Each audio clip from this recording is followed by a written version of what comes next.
Terima kasih banyak senior saya, panutan semua dalam jurnalisme, Bang Karni Ilyas. Terima kasih. Tersanjung mendengar kata-katanya. Balik bersama BTS. Tadi kan 13 tahun yang lalu. Nah, aku mau nanya, kalau kilas balik bukan hanya 13 tahun yang lalu, tapi kiprah masing-masing yang dilakukan. Pengusaha, kemudian aktivis, dosen yang akhirnya memilih untuk jadi wali kota. Seberapa berpengaruh sih pergerakan yang waktu itu dilakukan dengan posisi dan dampak yang sekarang dihasilkan? Seberapa berpengaruh, Mas Andi? Super berpengaruh. Jadi kalau kita sebagai pengusaha dan di 2010 itu saya baru selesai jadi ketua umum HIPMI dan di waktu yang singkat waktu itu selain membesarkan usaha juga aktif di Asosiasi Kamar Dagang dan Industri. Dan di situ kita melihat bahwa dampak kita dalam bergerak di dunia usaha itu mungkin hanya terbatas dari karyawan-karyawan kita yang menggantungkan hidupnya di perusahaan kita. Kebetulan saya membangun usaha dari UKM, dari hanya 3 orang karyawan sampai pada saat itu kita sudah mencapai angka total karyawan sekitar 20-25 ribu. Wow. Nah, tapi begitu kita bergerak memasuki kuadran baru di tahun 2015 saya masuk secara full time di ranah pelayanan publik. Ya. Dampak kita bisa dirasakan mungkin 64 juta para pelaku UMKM. Lebih dari 15 juta pengusaha perempuan, pengusaha pemula. Nah ini yang dari segi berdampak diukur dari jumlah yang merasakan kehadiran kita, yang merasakan kebijakan kita dan menurut saya memang kita harus terus bergerak untuk bisa berdampak. Bergerak untuk bisa berdampak. Dan apakah pergerakannya itu perlu masuk partai politik ya? Mas Andi masuk partai politik, yang di ujung juga udah kuning warnanya. Yang di tengah nih sebetulnya agak-agak biru, ya kan? Tapi belum masuk. Kenapa Mas Erik? Anda belum masuk partai politik? Memang pilihannya saya posisinya selalu sebagai profesional. Dan dari awal saya berkarir pun ya saya tidak suka sesuatu yang monoton. Gini, ketika saya pulang dari luar negeri, ketika saya mesti membantu keluarga sebenarnya bisa. Kebetulan keluarga saya cukup mapan. Tetapi saya pilih hal yang lain yaitu saya usaha sendiri. Yaitu media dan sport. Kenapa media dan sport? Sebenarnya ada 2. Selain dari konteks bisnis media, tetapi saya merasa media itu sebagai alat untuk memberikan tadi yang namanya checks and balance, tapi sebagai juga edukatif. Makanya ketika saya diberi kesempatan menjadi dirut Koran Islam Republika di usia 30 itu sesuatu yang luar biasa buat saya. Dan berlanjut sampai ke TV One dan alhamdulillah medianya bagus semua.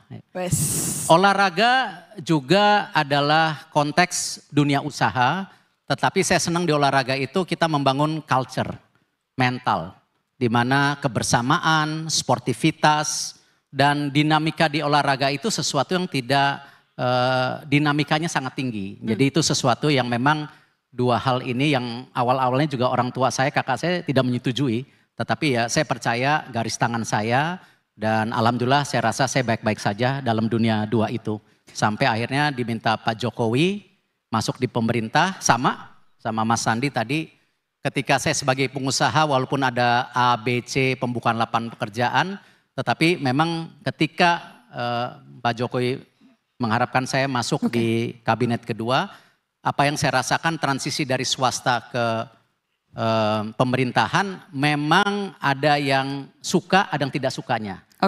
Sukanya tadi yang Mas Sandi bilang bahwa kita bisa create jobs lebih banyak lagi. Contoh aja program PN Mekar, pinjaman di desa-desa untuk ibu-ibu. Bayangan ketika saya masuk baru 6 juta lebih ya, ini programnya Pak Jokowi. Sekarang bisa 14,7 juta dalam 3 tahun. Itu sebagai pengusaha nggak mungkin membuka lapangan pekerjaan sampai 14,7 juta.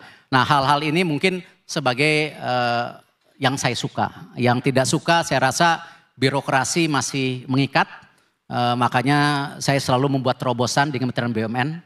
Peraturan menteri yang tadinya 45 akhirnya jadi 3. 108 BUMN jadi 41, yang tadinya banyak rugi, sekarang dari untung 13 triliun terakhir 250 triliun dan saya bisa dividen buat ke negara 80 triliun terbesar sepanjang sejarah. Dan itu tentu dipakai pemerintah untuk program-program rakyat seperti bansos dan lain-lain. Jadi hal seperti itu.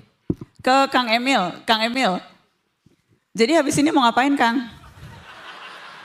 Saya mau jualan skincare. Bulan depan rilis, Senin harga naik. Saya hari ini menikmati nikmat Allah yang namanya kebebasan. 10 tahun, Wali Kota Bandung, Alhamdulillah husnul khotimah 5 tahun, Gubernur Jawa Barat 5 tahun. Kemana-mana harus pakai izin, kemana-mana dikawal, sekarang bebas dan kebebasan itu mahal harganya. Jadi tiap bangun pagi sekarang nggak ada yang dipikirin, Alhamdulillah. Nah, tapi ada rencana ke depan dong, masa nggak ada plan ke depan? Oh ada, kalau saya itu... Konkret aja Kang, mau langsung deklarasi boleh? Saya itu selalu berbaik sangka pada Tuhan kan. Ada kalimat, oh kita ingin dikabulkan doanya saat lohor. Allah bilang dikabulkan nanti, tapi nanti maghrib, kadang-kadang begitu kan. Jadi semua indah pada waktunya, mau kemana ya kita lihat di tahun depan kan dinamika begitu rupa ya. Tapi kalau tadi kan isunya tentang 13 tahun lalu ya. 13 tahun lalu itu kan 2010. Saya itu menerapkan nasihat tadi yang manusia terbaik adalah manusia bermanfaat. Jadi itu banyak sekali kegiatannya Mbak Nana. Saya dosen di ITB, saya punya kantor arsitek 50 orang, saya punya radio di Bandung, saya bintang iklan juga dulu, enggak sekarang. Dan saya aktivis sosial mendirikan komunitas kreatif yang semuanya tentu berdampak. Kalau bintang iklan berdampak ke rekening istri saya, kalau jadi dosen berdampak pada mindset murid-murid saya, karena saya nggak pernah ngasih nilai C, D, saya selalu dosen yang baik, ngasih B atau A. Kemudian arsitek tentunya passion sampai hari ini. Jadi ya saya ini kalau bahasa Inggrisnya multi talented person lah. Gitu. Wes, itu cara jual diri itu. Maksudnya jadi cocok untuk jabatan apapun gitu ya. Amin. Amin, amin.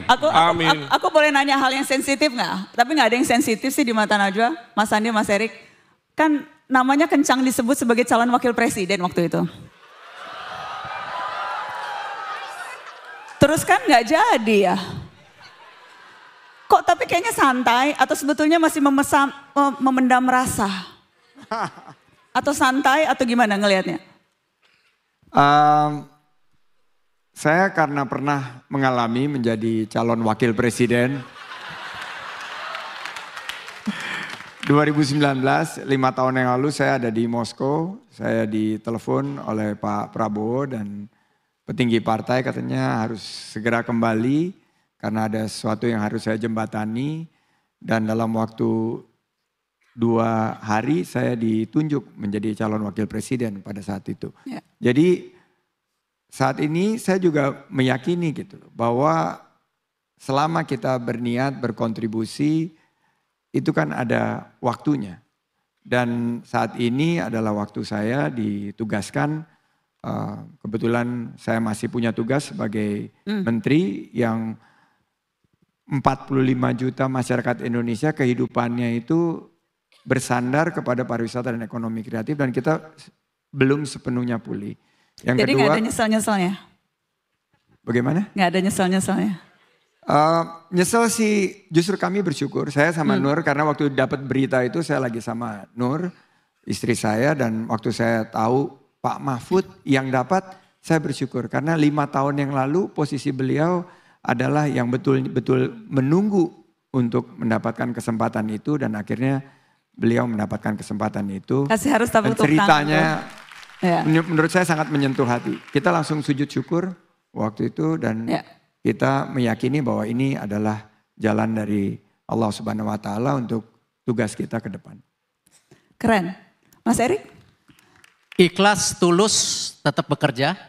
Saya rasa sayang momentum kebangkitan Indonesia sampai 2045 kemarin saya data statistik. Bahkan secara pertumbuhan ekonomi kita kalau konsisten GDP kita bisa masuk top 6 di 2030. Saya rasa momentum-momentum kerja ini harus dilakukan dan saya sengaja ada contekan. Ini kebetulan kemarin saya sama istri saya nonton Gadis Kretek ya. Ada Mas Aryo Bayu di situ, halo. Jadi ada statement yang bagus. Ini buat saya juga bagus. Ya, dari Zheng Yah. Dunia bergerak seperti sebuah misteri yang tidak kita pahami. Tapi kita akan selalu menemukan ruang yang mengantarkan kita pada jawaban-jawaban yang kita cari. Ya kita jalanin aja ya nanti. Ya. Kalau gitu saya mau terakhir ke Kang Emil. Pertanyaannya, perasaan. Perasaan. Ini adik-adik semua, Gen Z. Politik bukan matematik. Ya. Takdir nanti tidak ditentukan oleh matematika hari ini. Tugas saya di dunia, Mbak Nana, selain beribadah adalah bertawakal, yaitu berikhtiar dan berdoa. Oke. Itu tugas manusia. Wilayah takdir bukan wilayah manusia. Pada saat takdirnya sudah ditetapkan, kita beradaptasi terhadap takdir. Nah, itulah perasaan saya, makanya wajahnya kan happy-happy aja. Alhamdulillah. Kalau gitu boleh nggak aku ngasih tantangan sekali lagi? Oh siap, kasih tugas lagi. Jadi host yang memanggil ke siap. panggung Mata Najwa. Berdiri aja ya. Calon Wakil Presiden Republik Indonesia dipanggil oleh Kang Emil. Ya, siap-siap. Dari kami, Cawapres Survei mempersembahkan Cawapres sesungguhnya nomor 1, Bapak Muhaimin Iskandar, Bapak Gibran, Mas Gibran, Raka Buming Raka, dan Pak Mahfud MD. Yes.